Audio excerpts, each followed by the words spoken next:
So we're starting a new book today.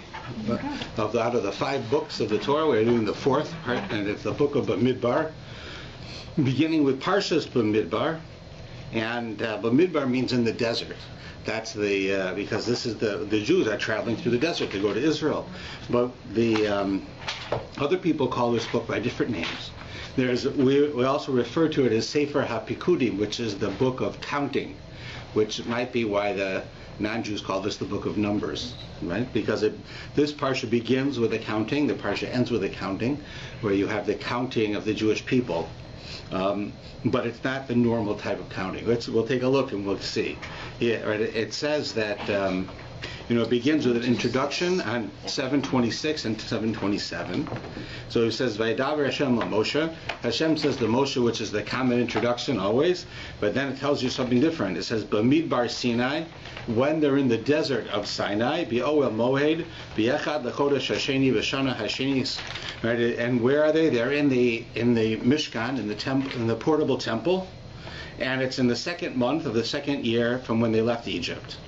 And God says to Moshe the following: Su'u es rosh kol adas b'nei Yisrael, lift up the head of all of the gathering of the children of Israel, l'mishpochosam, to their families, leveis avosam, to their fathers' households, b'mispar shemos, the counting of their names, ki zachar legulosam, and it says every male according to his count. So it's a very odd. The whole thing is very odd. First thing is, what is it? God wants to have a census. He wants, for some reason, of course he already knows how many people there are, but for some reason he wants Moshe to count how many Hebrews, how many Jews are there that are in the desert on this particular day. But he says it in a funny name. First he says, Su'u es rosh, you should lift up the head. That's something to do with counting. By lifting the head, somehow you're counting. We have to figure that one out. And then it says, how do you count them? So it says, you count them by their families, from the household of their father. And then it says, B'mispar Shemos. And this is very odd. Mispar is a number, and Shemos is names. So really, there's a number of ways of counting somebody. You can count them by number, right?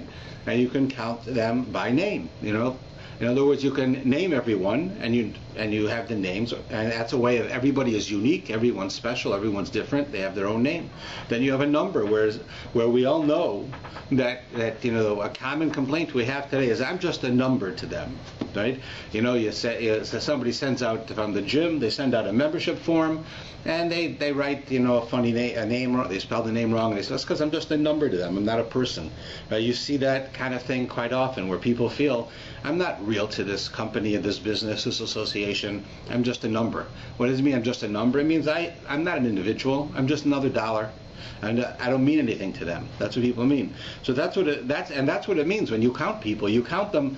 I want to know how many people there are. What is the number of people that there are? The number of people means that we're just grouping them. They're just numbers. We're going to have 100,000 people. Right, but they're just numbers. But then it says shemos, names. Names is the opposite meaning. Names means each person has their own name. They're individual. See, in Hebrew, different than any other language, it's a common theme that we find. The word shemos, or names, is not as it is in any other language. In any other language, it is really the name of a person, a thing, an object is really arbitrary. Right, you pick a name, and that's what the name is, right? Whatever was a popular name when I was a kid. What was a popular name? It was Jacqueline, because of Jackie Kennedy. Everybody wanted the name Jacqueline, right? So lots of young women were named when they were babies. They were named Jacqueline.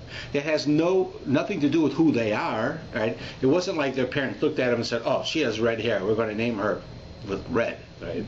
Or she's a big baby. We're going to call her something that has to do with big. No, they just liked the name Jackie. It had nothing to do with her necessarily. It's a nice name. It's the name of the first lady. So we're going to call our daughter Jackie. But in Hebrew, it doesn't work that way. In Hebrew, we know that when Adam was told by God that you should go and name everything, he didn't just say go out there and arbitrarily just put a name on something. You see that animal with 4 legs, call it a fish. Call it whatever you want. That's not what God meant. God gave Adam the ability to look within every entity and to see the essence of that entity, the soul. How do I describe the soul of this object, this flower? How do I describe the soul of this human being, this person? How do I do that? So he would look at every animal and everything, and he would look at the essence of what it was and give it a name that describes the essence. And therefore, you can take pretty much any word, and I can't do them all off the top of my head, but I have books at home that do it, where you can take almost any word for an object that, and in Hebrew, that tells you the name of that object, and it will, and people who studied the words can tell you exactly what it was that it's describing it. One of them that comes to mind, which not necessarily is true, I just remember this one, was with dog. The dog, right, if you have a bunch of animals, one trait of a dog that stands out is that it's loyal. A dog seems to have a certain attachment to its owner, right? The owner, which is not necessarily the case with all animals, because it takes a certain amount of intelligence for the animal to realize that it has a relationship with this individual, and because this individual, it could be simple, because the individual feeds him. It doesn't have to be any abstract love, but it realizes it has a relationship. We see that as being loyal, that the dog comes back to us. It doesn't run away usually. It doesn't go away forever. Dogs will often, sense danger, and they'll bark. You have cases of dogs helping to save people. Dogs are used in all types of ways for people who are blind, and all different things that dogs are used for. That loyalty, that relationship between humans and animals is very clear in the dog.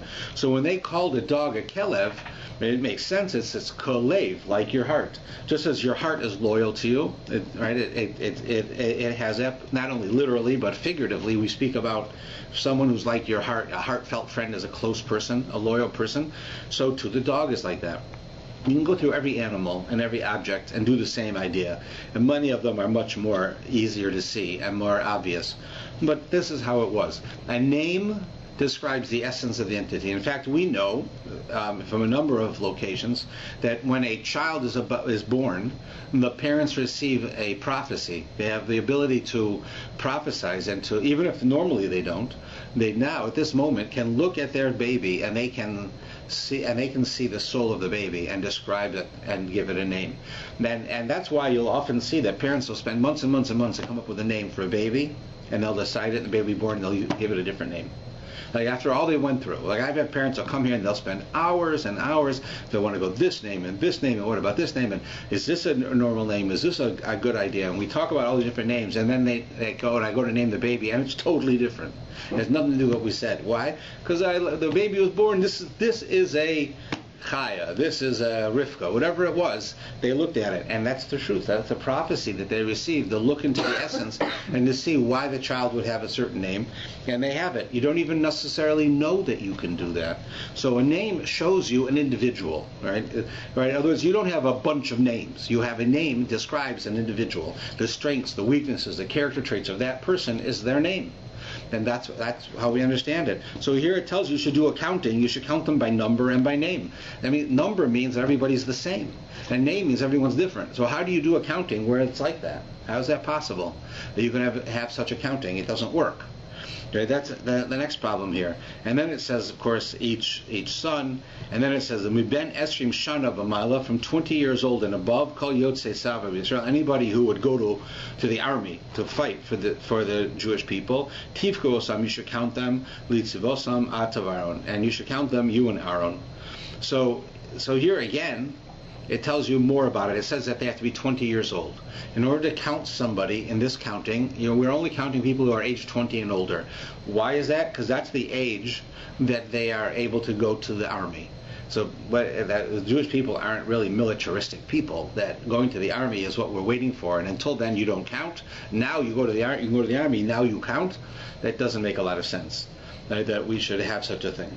So what it's telling us actually is, you'll notice that later on when we count the Levium, the tribe of Levi, it says Meben Shloshim, a 30-day-old baby who is a Levi. That baby is counted. But here, every other Jew who's not from the tribe of Levi, they're not counted until they're 20 years old. Right? The baby of Levi is counted at 30 days old, and all other Jewish people are counted at 20 years old. Big difference, right? So what signifies that difference? So the answer to that is that what signifies the major difference between the two is not that they go to war. A 30-day-old baby doesn't go to war, right? So what is it? It's that and this is the point when that child becomes dedicated to public service, to doing something on behalf of the community. See, a regular human being, when we're born, we're very self-centered, right? A baby will wake up the whole world because he's wet. He doesn't care that you're sleeping, he doesn't care that you're sick, he doesn't care that you're not home, and he's waking up the neighbors. He doesn't care anything. All he knows is that he's wet and he wants to be changed. He's hungry, you can be sleeping, I don't care, I'm waking you up, I'm hungry. That's how they are, because they're totally self-centered. They don't know anything else but that. As they get older and they mature and everything's going well, their horizons start to expand. That's why they start to play with other kids. They play selfishly at first, and then they learn to play and share.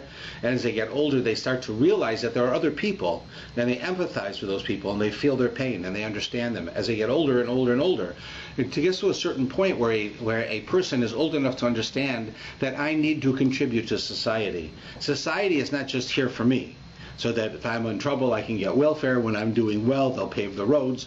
That's not the idea. The purpose of society is for me to help, is to participate, to do something for society because of all that good that I've gotten, and therefore I can help others have good. That is not something that happens when a child is very young. In general, that doesn't happen until they're older. So here the Torah is telling us that at the age of 20, you can expect that a person, by the time they're 20, will understand the idea that they're part of a community, part of a nation. And that's why they're counted at that point. So then what about a 30-day-old Levi? They're not, what do they do? I mean, what's a 31-day-old baby going to do for the community? He also cries in the middle of the night. The difference is that the tribe of Levi, from the moment that they exist, are dedicated to community service. The tribe of Levi doesn't own land.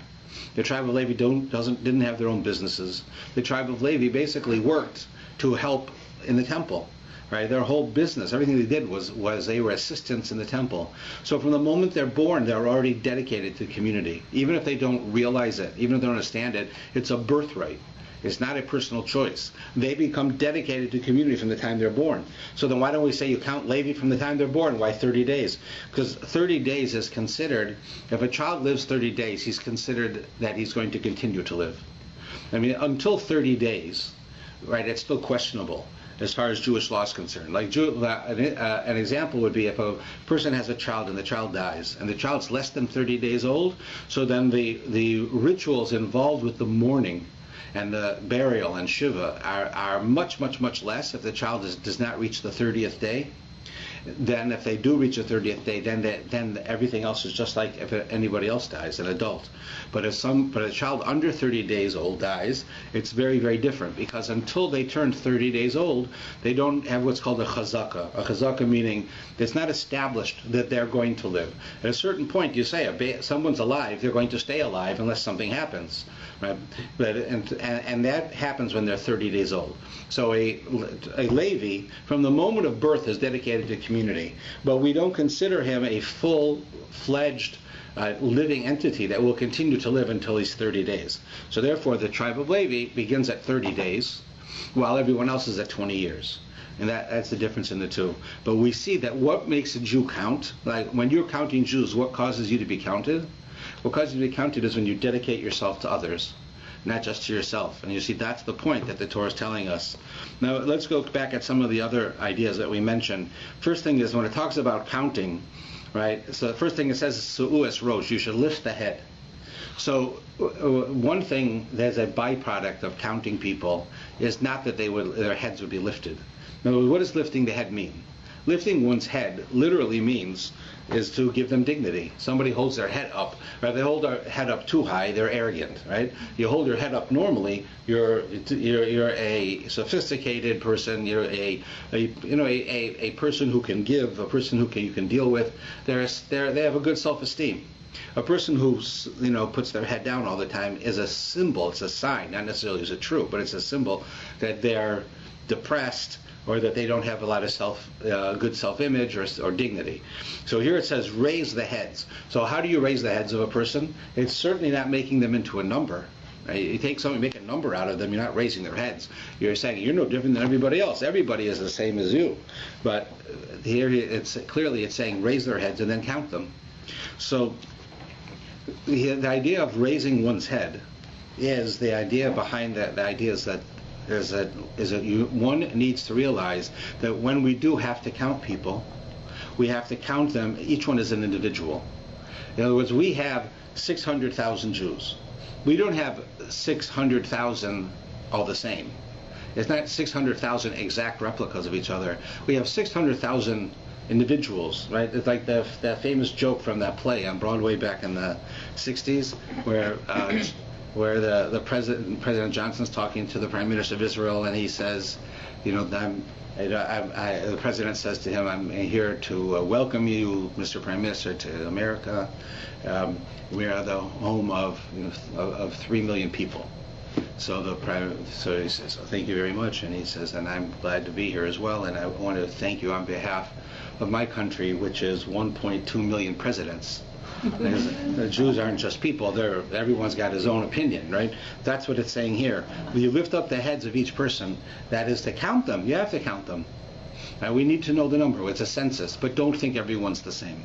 Don't count them to think number 1 is just like number 2, like number 45. They're not the same. And each person is different. You have to use this as a way of lifting their heads, give them dignity, cause them to realize who they are, and count them. But count them as individuals. And that's exactly why it says, bamidbar shemos. Count them by number, but by name. Now, you're going to need a number at the end, but don't make them all the same. It's not like a room full of numbers. Each one has their own name. Each one has their own identity. Each one is an individual. Each one has their strengths and weaknesses. So don't send the wrong message. You have to raise their heads when you count them. Don't lower their heads when you count them. That's really how we understand it. There's another interesting point that the Medrash brings that I'm going to teach in my Medrash class. The Medrash says that the words here, su es rosh, we've heard before, lift the head. You have it in the story with Yosef, and he's in prison. And Joseph's in prison, and he's got the butcher there, right? He's got the baker and the wine steward from Pharaoh's dignitaries, his ministers. And this guy's in charge of the wine. This guy's in charge of all baked goods, and they're both in prison, and they're both in trouble. So one of them, he says that Pharaoh will raise your head. That means that he's going to hang you. And the other one says that Hashem will raise your head and Pharaoh will raise your head, means he's going to make you important. In both cases, he uses the same expression to them, right? They have a dream, and he tells them the dream. Oh, your dream is Pharaoh's going to raise your head, he's going to hang you. He's going to raise your head, put a rope under your neck, right? That'll raise your head. The other one, he says, oh, Pharaoh's going to raise your head, that means he's going to make you back where you were. You're going to be a dignified person with your head up. The same words, right? Why does the same words, the same idea, come out with two opposite answers? Where did that come from? So his point is that the difference in the two is their relationship with God. They have a relationship with God, a personal, private relationship with God. One of them has a relationship that God's going to bring him back to where he was. He had to have this test, and now you passed the test, you're going back to where you were, and your head will be lifted. The other one, you're done. You're done. Who's going to be done and who gets lifted is in the hand of God. It's not totally in our hands. Don't think it's in Pharaoh's hands, and don't think it's in our hands. It's in God's hands. And that's it's a separate lesson, but it's just another lesson you learn from that. So then we go on, and it goes through all of the various tribes, and it lists here every one of the tribes and who was in charge of each tribe. It has the name of each one of the people who's in charge. And it keeps going, right? I mean, for a number of pages until we get to the Levites, as I mentioned before, on 731 and 730. And then we get to a whole new section finally on 732 and 733 with chapter 2 of this parsha. So the whole first parsha deals with the counting. And we need to understand from that counting that Hashem is not telling Moshe, go out and make everyone the same. We are not robots. and we are not all the same. It's just as the Talmud says, just as the face of every person is different, so too is the mind of every person different. People have likes and dislikes. Everyone is different. That's important. We want that to remain. We don't want everyone to be the same. Because sometimes people will who are outside of a Torah life or outside of Orthodoxy will look at the Orthodox community and see it as being monolithic. It's all one. It's all the same. Anybody who's inside of it sees it's very much not that case.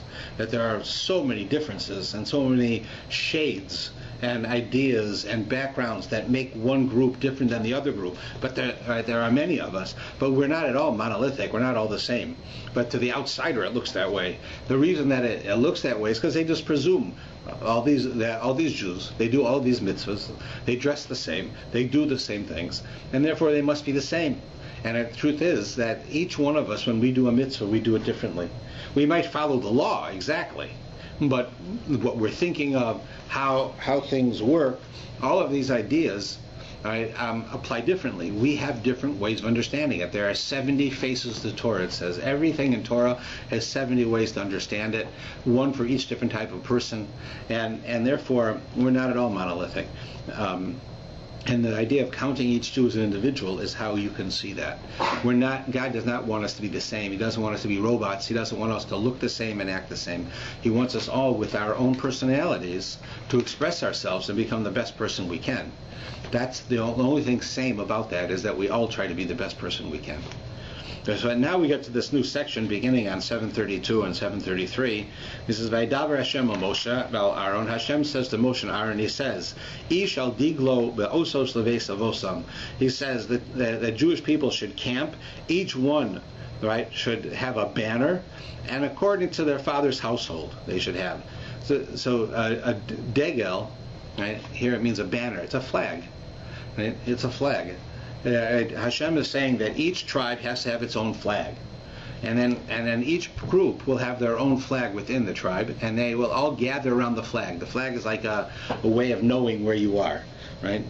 That's the point of it. However, the Medrash says that a flag is actually much more than this. It says that when Moshe went up to heaven and he saw the whole workings of the spiritual world, the Medrash says that he saw that the angels had flags. And he was so impressed with the flags, he says, we want to have the flags also. And therefore God gave flags to the Jewish people. So you say, like, is Moshe like sort of silly? Like he goes up there, like when you go with your kids to Disney World, they get flags and they wave it at the parade. Like that's why Moshe says, oh, everybody's got flags, I want flags too, I'm jealous. That can't be the case. What's he saying? And what's an angel doing with a flag?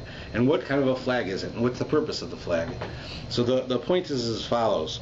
We understand that the purpose of a flag is it describes something about the group that goes around the flag. Right? So if you have the flag of Canada, is the flag signifying that you are from Canada. So everyone around Canada rallies around that flag. If you're a part of a football team, you rally around that football team's flag. Every province has a flag. Every group has a flag. Like there's something about flags that people like.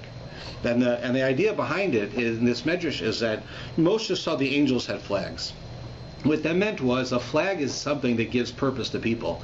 He said, this is our purpose. Our purpose is that we're the team from Milwaukee, or we are the province of Ontario, or we are the Navy, the Canadian Navy versus the Canadian Army, and we have a specific flag.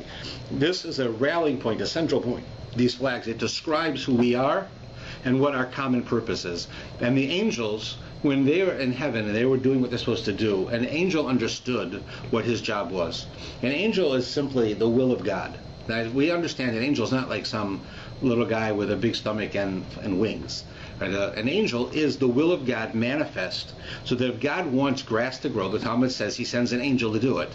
It's not that he wants grass to grow and he looks over here and finds an angel and sends it. His desire for grass to grow will physically happen. Right? When you and I want something to physically happen, we have to do it. Right? You have to physically do it. When God wants something to physically happen, he thinks it. So what goes from his mind into actually it happening, that's called an angel. The angel is the force that he uses that causes something to happen.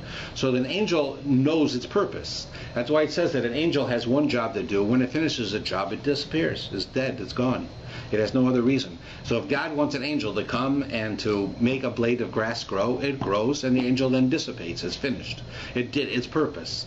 The flag of the angel is the idea that an angel has a purpose, because the flag is what you say, we have a common purpose. We want to win the football team. We have the strongest army. It comes with nationalism, with a feeling of unity, right, of pride. So the angel understood, this is my purpose. My flag is telling my purpose, right? It's not that the flag tells me my purpose.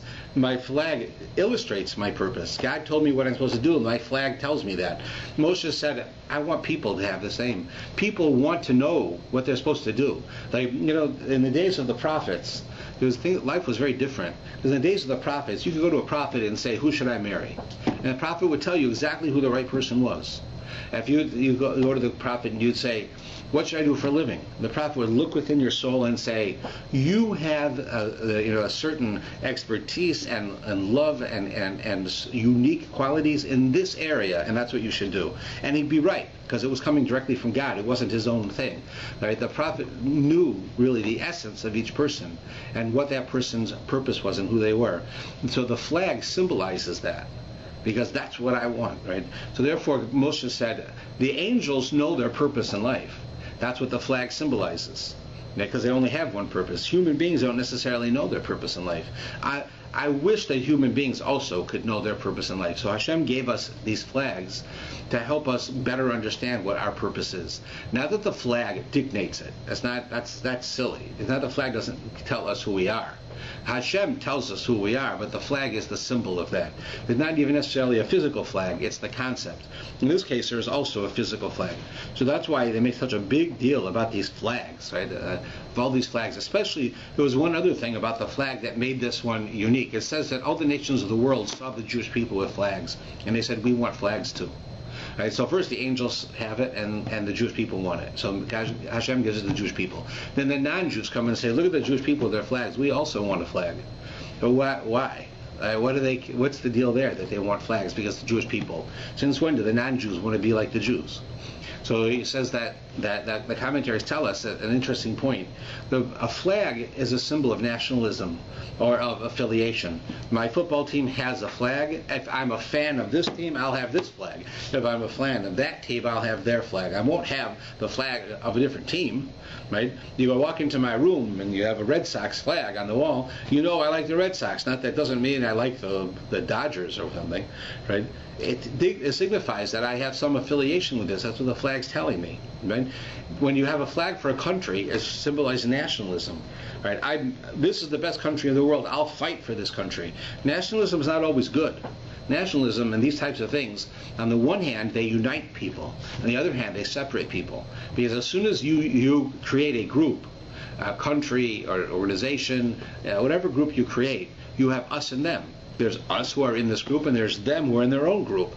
And therefore my group is the one with my flag, and their group's the one with their flag, and it separates us. It separates the groups, and people aren't getting along. And that's what was going on in the world. As all of these groups throughout history had flags, the flags were rallying points that we all unite together to kill them. We all unite together to destroy the other people. We all unite together because we're better than them, and therefore we're going to let them know. And that's how flags were. However, with the Jewish people, when Hashem gives them flags, he gives them flags at the giving of the Torah. And in history, one of the rare times when all Jews got along with each other was at the giving of the Torah. And so here the flag of the Jewish people, all the different flags that the Jewish people had, even though they were different, we were able to unite and to become like one underneath those flags. And that's what the non-Jews said, wait a minute, we want flags like they have flags. Our flags just cause trouble. We want flags like the Jewish people. They misunderstood. It wasn't the flag that gave the people unity. It was the unity, right, that Hashem chose that flag, because they became unified because of it, and it made them different than any other nation. That's what it tells us in this part. And then it goes on and it continues to count. It counts under all of the flags, right? And it goes through them all until we get to the next chapter, chapter 3, on 736 and 737. And here they go into another topic. It begins like saying, Ve'ele toldos Aaron and Moshe. These are the offspring of Aaron and Moshe. B'yom diber Hashem Moshe. On the day that God spoke to Moshe Bahar Sinai in Mount Sinai when the Torah was given. V'elu shmos bnei Aaron, and these are the names of the children of Aaron. HaBechor, the oldest, Nadav ve'Avihu. Right, there was Nadav is the first one, Avihu is the second one, Elazar and Itamar. Those are the four children of Aaron. Just as an aside, the names Elazar and Itamar, names we hear, but you never hear anyone naming their children Nadav and Avihu. I mean, how many Nadavs do you know? I know lots of Elazars. I know some Itamars, but I don't know any Avihus. So the one of the commentaries, one of the acclaimed commentaries, says that these named Nadav and Avihu are actually this is the first example where we actually see a child naming children for his parents. We have a tradition of naming for our parents, right? And doing it cross gender, right? You always see, like, sometimes somebody will have a boy or they'll have a girl, and they'll name her a girl's name that is similar to a boy's name because they want a name for a grandfather, something like that, right? Because the parents want a name, but they had a child of a different gender. So they do such a thing. So here's the first occasion where you actually see that happen. You have Nadav and Avihu. Nadav means to give, right? The giver. And that was his mother. That was Aaron's mother. And Avihu literally means of his father. So he's naming for his father, right? And this was Yocheved and Amram were the father and mother of Moshe and Aaron. So here you have an example where he actually names for his parents, and that's an early source for such a thing. But if you look closely at the words that we got through so far, it says that these are the offspring of Aaron and Moshe on the day Moshe receives the Torah, and these are their names, and the sons of Aaron, and it tells you the four names. And then Elish Mos bnei Aaron, and these are the children of Aaron, HaKohanim and Mushachim, and so forth. And then it says that they died, and then it doesn't tell you, right, anything else about the children of Moshe in this part. It just tells you these are the offspring of Aaron and Moshe. Then it tells you the children of Aaron, and then it says two of them died, and then it changes topic. So what's the point? Where's Moshe? What happened to Moshe? So the point is to tell us a famous lesson that we have in Jewish belief, which is that if a person has a child, it's their child. But also we're taught that if a person has a Rabbi, a teacher of Torah, it's like that the child also is like their child. It's not their child in the same way, but it's like their child. And therefore, since Moshe taught Torah to all the Jewish people, he brought the Torah down, so you'd say that he's the father to all the Jewish people. But in addition, why does it say specifically here? Because of his relationship with Aaron and his children, he was their uncle. He spent more time with them, and he taught them even more than he taught others. And therefore, it says that these are the children of Aaron and Moshe, because it's like they're Moshe's children also. And then they don't tell you who Moshe's children are here. And we know he has children. It was described earlier in the Torah. So there's telling you this message, that we're not talking about just physical children, we're talking about also spiritually children who are raised and educated by someone, even if they're not necessarily their children. So that's why it says it there. Yes. Rabbi, it says that the first two children of Aaron died, and they had no children. Right. Could that be a reason that these names are not used? Carried on? Yeah. Well, it could be. We have other instances where people were like that, but it could be. This is a famous story with these two were extraordinary people. They would have been, if they had lived, they would have taken over after Moshe and Aaron. They would have been the next leaders of the Jewish people. They were at such a high spiritual level, both innately by birth and also through their own efforts, that they would have done it. In the end, they died because they tried to use a foreign substance to assist them in getting to an even higher level. Because we know that Jews in general, right, and people in general can get to 49 levels of holiness. The 50th level is really beyond our grasp. They had gotten to the 49th level, whatever that really means. They got to that point, and they felt that if we use this artificial substance, be it drink, in their case it was drinking, but you can imagine in our case with drugs, you'd say, I've gone as far as I can, now let me use this little bit of extra, and it'll help me get closer. And they were mistaken, because they did something that was not natural and accepted in the Torah, and they died because of it, because they shouldn't have done that. We find that concept in a number of places. We find it in the holiday of Shavuos, which we'll be talking about with Shavuos. But we know that one of the reasons that we stay up all night on Shavuos night and we learn Torah is because when the Torah was actually given, it says that the Jewish people didn't wake up on time. That's a common problem, I guess. They were sleeping the night before, and the Torah is being given early in the morning, and it's time to give it, and God's ready, and everything's ready, and the Jewish people are sleeping. They're not there. So it says God sent a wind through the trees and caused them to wake up.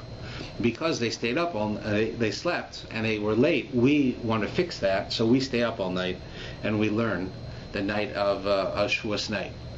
But one of the commentaries says that that's not what was happening. When they slept at night, it wasn't because they were lazy and they fell asleep and they wanted to, they just didn't care. The most important thing in the history of the world, the Torah is being given, and they just decided they're going to take a nap. It didn't make much sense. So this is similar to the case of Nadav and Avihu. The Jewish people have been working on themselves every day. They had 49 days from when they left from Egypt until they got the Torah, and there are 49 levels. They got to every one of those levels of spirituality, and now they're ready to receive the Torah. But they felt if we go to sleep, right? If we go to sleep now, we are told that sleeping is somewhat prophetic. There's prophecy involved in sleeping. Right? We have a belief that dreams, right, often have a little bit of prophecy in them, depending on the dream. But that sleeping can give you a little bit of a spiritual boost. So they went to sleep. They said, we got to level 49. Let's try to get to the next level. In the case of Nadav and Avihu, they used a foreign substance, and that was forbidden. They died because of it. But in the case of the Jewish people, they went to sleep with the hope that their sleeping would raise them to that next level, because they physically couldn't do it. That's why they didn't get up. But it was the same idea. So if we go on here, so it tells you those names, and the reason is, of course, is because Moshe is like their father. And then it goes on talking about the various the various role of the Levite. Now, interestingly enough, when they count the Levium, from the Levi, there's less of them than there is of any other tribe. Like of all the tribes, they're the smallest tribe.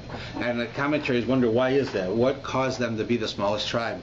And interestingly enough, there's those who say that there was a main difference between the rest of the Jewish people and the Levites within Egypt was that the tribe of Levi was not forced to work. They weren't slaves. Every other group of the Jews were slaves, and the tribe of Levi were slaves in the literal sense, but they weren't forced to go out and work in the same way everyone else did.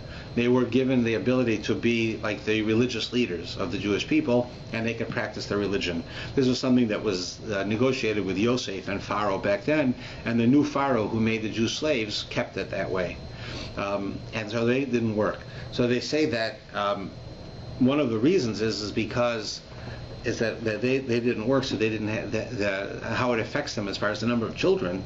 So it says that one of the things that Pharaoh did is that as a way of making it difficult for the Jewish people is he didn't allow the women to go to the mikveh. They couldn't go to the mikveh, they couldn't have relations. If they can't have relations, they can't have children. So his point was he wanted the Jewish people to disappear. So this is how he would accomplish it. However, the Talmud says an interesting point. The Talmud says that because of the fear and anxiety that the Jewish people were under, it caused the women to stop menstruating. Now, you know that there are extreme things that can happen physically that could cause a healthy young woman to stop menstruating, and then she could start again when it goes away. But for that period of time, she stops. So it says that because of what Pharaoh put them under, they stopped menstruating. They stopped menstruating. They didn't have to go to the mikveh, right? Because they didn't menstruate. So if they didn't, so his idea of not letting them go to the mikveh didn't make a difference. In fact, it was the opposite. Because they didn't menstruate, they were able to have relations with their husband, so they could have more children. While the tribe of Levi, those women were not slaves. Right? They were part of the rule under the guise of being slaves, but they didn't have to work. They didn't have that anxiety. So they continued to menstruate, and they continued to, and because of it, they weren't able to have as many children. They were not available to the same extent. So that's one of the answers they give why they were small. But there's another interesting thing about the tribe of Levi. If you look, on 738 and 739, it talks about the names of the tribes of Levi. Now, we've heard these before. It's not the first time that they're named, but beginning on verse 17, it says, these were the sons of Levi by their names, Gershon, Kahas, and Merari. So those are the names of Levi. Had 3 sons, and those were the 3 sons. And now at this point in history, those 3 sons are already tribes, sub-tribes of their own. They have their own families. But the commentaries want to know, where did these names come? Gershon, Kahas, and Merari. Where did they get these names? So it says when they're given these names, that the names are that Levi saw the Jewish people, and he said, Gershon was Ger Ha'isi, I was a stranger in a strange land. And Kahas has to do with gritting one's teeth, and that they're on such pain that it was like they grit their teeth together out of pain. You know, they say you bite the bullet. They were gritting their teeth. And then Merari, from mar, bitter. They had a bitter life. That's to say that Levi named his children for the slavery of Egypt, right? Because they were born in Egypt, and he did that. Now, the funny part of it is, of course, as we said, Levi did not have to work as a slave. His whole tribe were given privileges of being priests. So then why would he name his children that a bitter life? Or I had to grit my teeth, or I was a stranger in a strange land. The reason is because Levi felt for his brothers. He felt for the rest of the Jewish people, as if it was him himself who felt the pain. He felt the pain of his brothers as if he himself was in the same situation. And therefore, to symbolize that to himself, he named his children after the pain that his brothers experienced, because he wanted that to be a part of who he is. This is not an uncommon idea in Judaism, that we're a united people. If one part of the Jewish people are in trouble, all of us are in trouble. If one is in pain, we're all in pain. It's when we understand this, when you read the newspaper, you see it all the time. But it's also an interesting point when you speak to rabbis, when we speak among ourselves sometimes in the areas dealing with counseling. So if you speak to most medical professionals, they'll tell you when you counsel somebody, you have to have a certain amount of distance between you and them, because you have to keep a clear head, and you can't allow yourself to feel their pain and their emotion to the extent that you might, because you want to keep that distance. You don't want to have that. You want to be able to advise them and help them without killing yourself, right, and feeling all of this. And it keeps you clear. You're able to think better. So they distance themselves. And when that's advice to me, I always tell people that it's actually the opposite of what I do and what I think most rabbis do, which is that we cannot truly advise people, speak to people, counsel people, in the most private and discreet way. We can't do it unless we feel their pain. If I'm sitting with someone in my office and they come in and they're having a problem, if I don't feel their pain, I can't help them. I really have to feel it. I have to feel what they're going through, and I usually do. And it's not unique. Many people are like that. So they tell a famous story with Rabbi Fishman, who was the head of Torah Masorah, the organization for Jewish day schools. Today there's not a lot of need for it because they were so successful. But back in the 30s and the 40s and the 50s, when Jewish education was almost non-existent, they created Jewish day schools. When everyone was sending their kids to public school, they created Jewish day schools. And they went all around the country creating them. The founder of this, the head of this organization's name is Shia Fishman, Rabbi Fishman. Rabbi Fishman always tells a story about how when he was a kid, and he was in yeshiva, that one time he was having he wasn't a kid, he was a young married man, and one time he had a problem, and he went to see the head of the yeshiva, Rabbi Hutner, who was a famous rabbinical figure, and he told him what he was going through, the problems he was having, because he wanted advice. And he picks up his head after telling him and being so bothered by it, and he sees that the rabbi is crying just like he was crying. And he realized that the rabbi feels for him. And he said that no matter what he told me, that was more meaningful to me than anything else. There was nothing else that he could say to me meant as much to me as the fact that I could see he really felt for me. And that's the idea of what Levi's doing. Levi here is naming his children for the pain of his brothers because he felt that pain.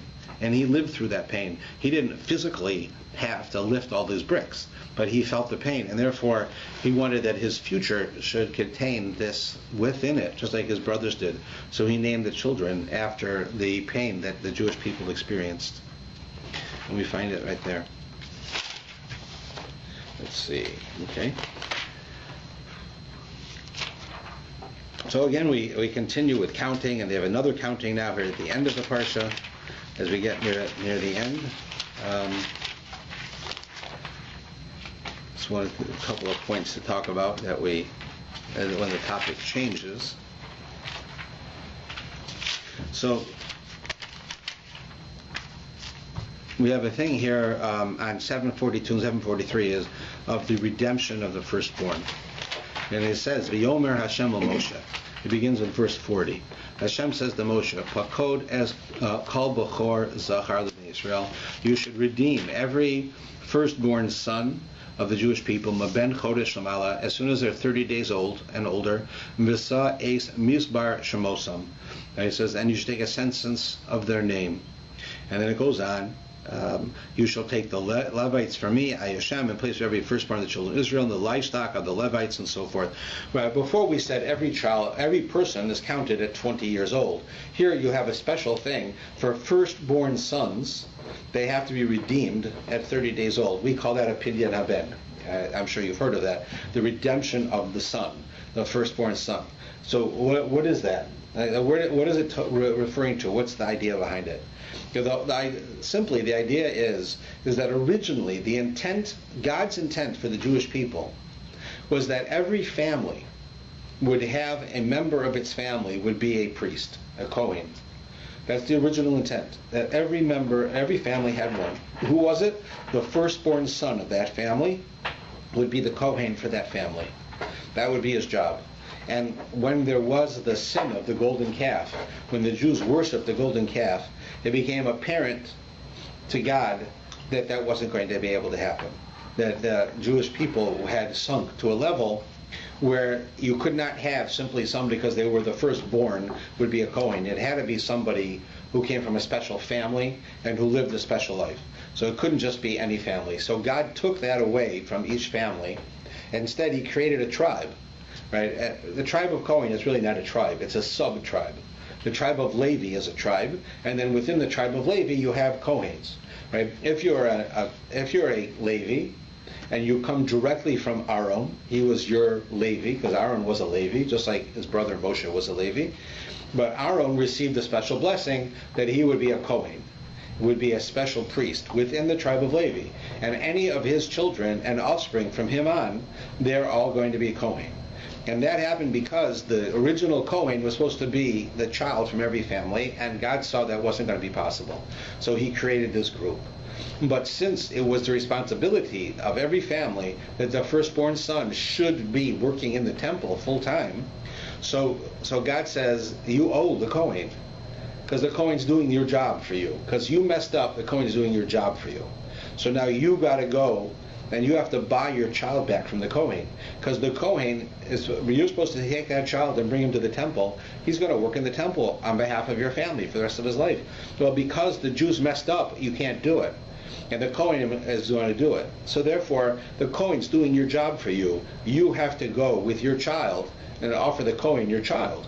And the Kohen will redeem him, but you have to pay him for that. That's called the Pidyon Haben ceremony, where you pay the Kohen, the coins. And the Kohen is you're purchasing your child back from dedication to the temple, where that child would have to work in the temple its whole life. And therefore, you purchase them back in such a way with the Pidyon Haben, because no longer could everyone's child do that. It had to be a Kohen. And that's what that's describing there, that each one happens, and that happens at 30 days, again, for the same reason, because a baby under 30 days does not have a strict belief that it's going to continue to live. When it turns 30 days old, then we say, this child lived 30 days, unless something happens, he will continue to live. Under 30 days is, this child has not lived long enough for us to say that he can be sustained. The understanding was if there was some type of illness within the child, it would show up within 30 days. If they had a heart condition, whatever it was, it would show up.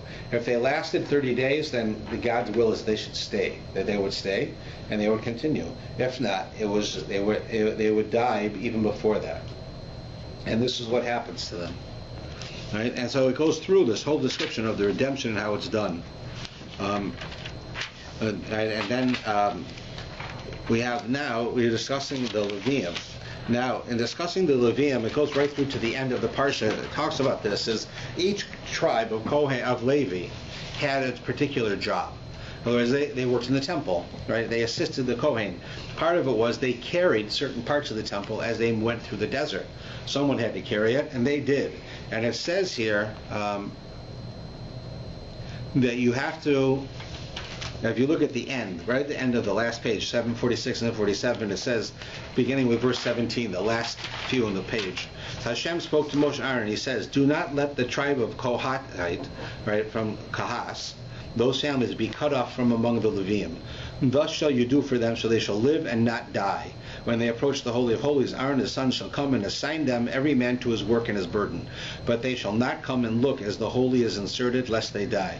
So here he's saying, you're going to deal with this tribe called Kahas. I don't want you to let them die. I don't want you to let them be cut off. So what is it talking about? Like, why would anybody want to cut them off or they should die?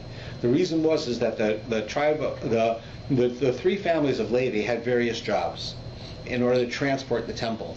It was a known fact among the people that whoever carried the ark that had, right, the Ten Commandments in it, the original Torah in it, it was the holy ark that everybody seems to be looking for nowadays. That whoever had the job of carrying that ark was an amazing privilege, and they received blessing for it. So there was constant struggles between the tribes as to who would get it. Right? Who among Levi, which family would take that? And it says that Kahas was the most zealous, and would get it first. And therefore, so here it says, don't let them be cut off. Don't let them be killed. Well, why would they be cut off or killed? They're the ones carrying the Torah. And the reason is because one has to be very careful when you're going to do a mitzvah, when you're going to do something that's a positive act. You have to make sure you do it in a way where it is a mitzvah. In other words, you can't rationalize and do something wrong in order to do something good. Like let's say a guy goes to Sue's on Friday. He wants to buy his wife flowers. It's a nice thing, right? For Shabbos, he wants to buy flowers for his wife. So he double parks in front of Sue's. Now nobody can get out of the place because it's so tight. Now everybody's always complains, and then so many people do this. Right? It's really an insensitive thing to do, to park that way, right in front. You can't walk from the parking lot. The 6 yards from your car, you have to park right in front to go in and buy flowers.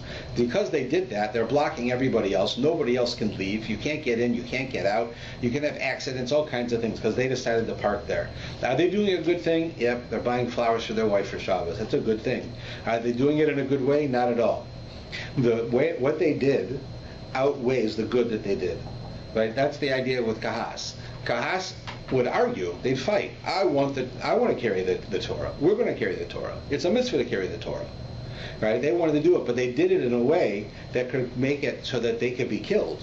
That they're going to act in a way that is strong-arming or difficult or insulting to the rest of the Jewish people, and therefore God says, don't let them do that. Don't let that happen to them, because if they start, doing this kind of stuff, they could kill them.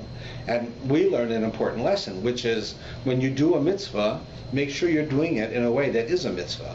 Don't do it in a way that's not. Certainly we know that if you steal money and you give it to charity, it doesn't do any good, right? It doesn't help you.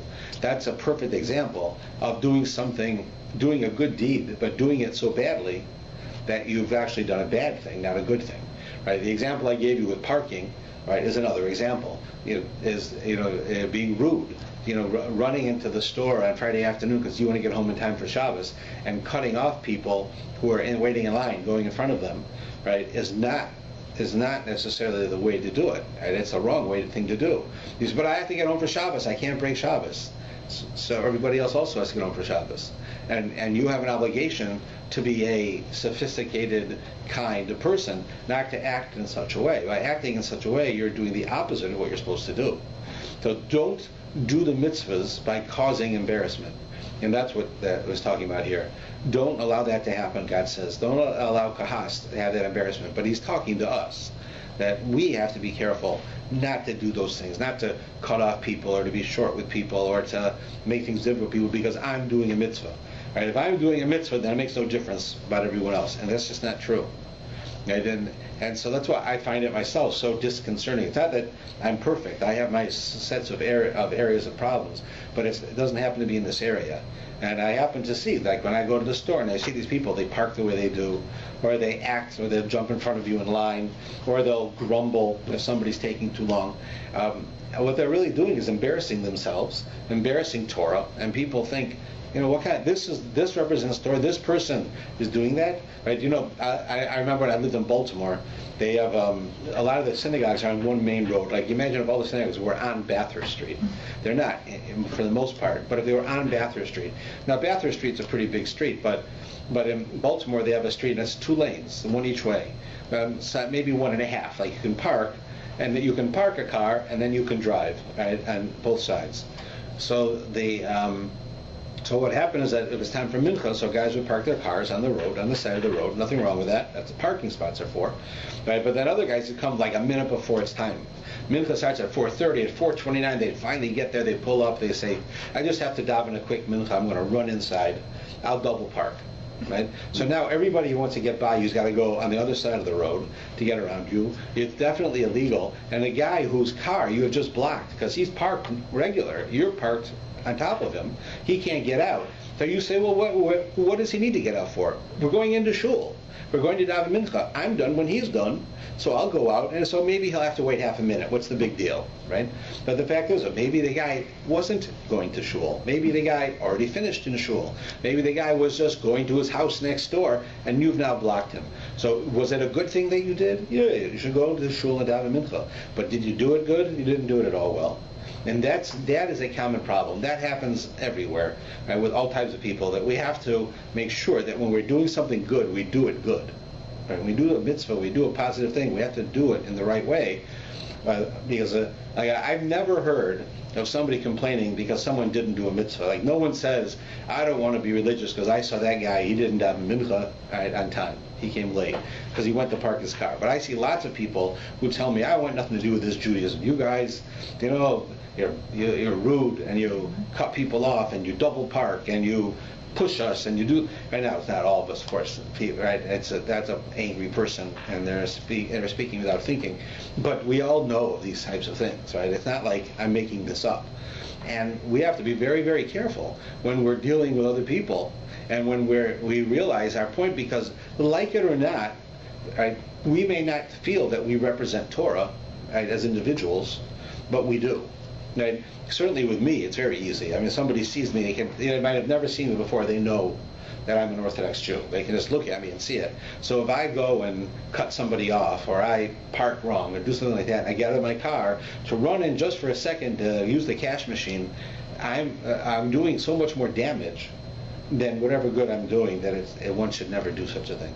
That's what the Torah is telling us here, and this is repeated throughout the Torah many, many times, because it's something that we all have occasion to do very often in our lives, and we have to be careful with it, because we make a bad impression on others, and it's not just that I'm making a bad impression. When I do it, Judaism is making a bad impression, and it's the same with all of us. It's just we have to be very careful with that.